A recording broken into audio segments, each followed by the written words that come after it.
Kita mengawali dengan beberapa pertanyaan publik. Efek dari World Cup usia 20. Apakah Istana mengkhianati pendukung politik terbesarnya, PDIP? Coba kita mereview. Ada beberapa pertemuan dalam beberapa minggu kemarin sebelum U20 pertandingan tersebut diadakan atau diselenggarakan antara Ibu Mega dengan Pak Jokowi. Tentunya membahas ideologi PDIP yang mengusung ideologi Bung Karno terutama dalam hal Israel. Israel yang ada hubungannya dengan penjajahan di Palestina. Walau kita tahu Palestina zaman Soekarno beda dengan Palestina zaman sekarang, namun Israel dari dulu hingga sekarang tetap menjajah dan kejam terhadap bangsa Palestina. Sejak jauh hari Mega telah meminta Jokowi mempertimbangkan kembali posisi Indonesia sebagai tuan rumah Piala Dunia usia 20. Pasalnya, tim nasional Israel akan berpartisipasi di dalamnya. Dengan begitu, bendera Israel akan dikibarkan dan lagu nasionalnya akan didendangkan di negeri ini. Padahal Indonesia tak punya hubungan diplomatik dengan negara penjajah Palestina itu. Sehingga atribut-atribut negara Israel akan berkibar di Indonesia yang terlihat seperti merendahkan tuan rumah tentunya. Bu Mega merasa akan mengkhianati legasi politik ayahnya, Bung Karno.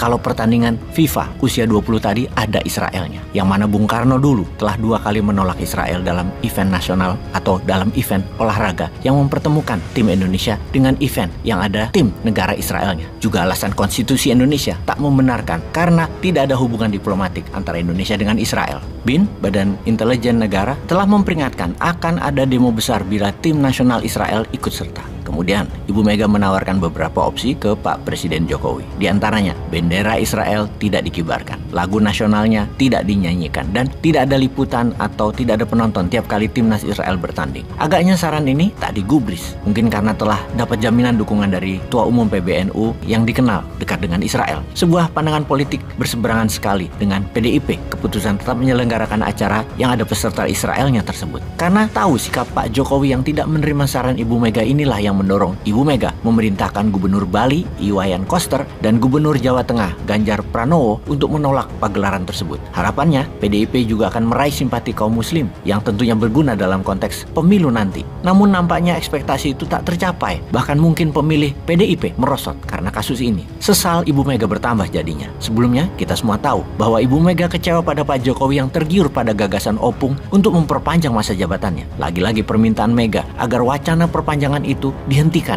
juga tidak digubris. Pak Presiden tentunya lebih mendengar Opung sebagai penasehat politiknya daripada Ibu Mega saat ini, dan itu semua sudah diketahui umum. Hal ini bisa dipahami lantaran secara ideologi politik Istana memang tidak sama ideologinya dengan PDIP. Padahal PDIP sudah memberi dukungan penuh kepada Istana ketika Pak Jokowi ingin membangun dinasti politik di keluarganya dengan memfasilitasi Gibran dan menantunya Bobi Nasution merebut kekuasaan di daerah. Kini Kaisang diplot menjadi calon wali kota Depok. Yang paling terbaru kemungkinan yang membawa kekecewaan Ibu Mega adalah ketika PDIP diisolasi. Istana membangun koalisi besar, 5 parpol, Golkar, Gerindra, PKB, PAN, P3. Nyaris pasti koalisi ini akan menjagokan ketum Gerindra Prabowo Subianto dan ketum Golkar Erlangga Hartarto sebagai pasangan bakal capres dan cawapres. PDIP dibiarkan sendirian setelah koalisi Perubahan dan Persatuan, Nasdem, Demokrat, dan PKS terbentuk dengan Anies Baswedan sebagai bakal calon presidennya. Memang PDIP bisa mengusung capres sendirian tanpa perlu berkoalisi dengan parpol lain, namun peluang menangnya kecil kalau Puan Maharani adalah bakal calon presidennya mengingat elektabilitasnya rendah. Ganjar Pranowo lebih menjanjikan,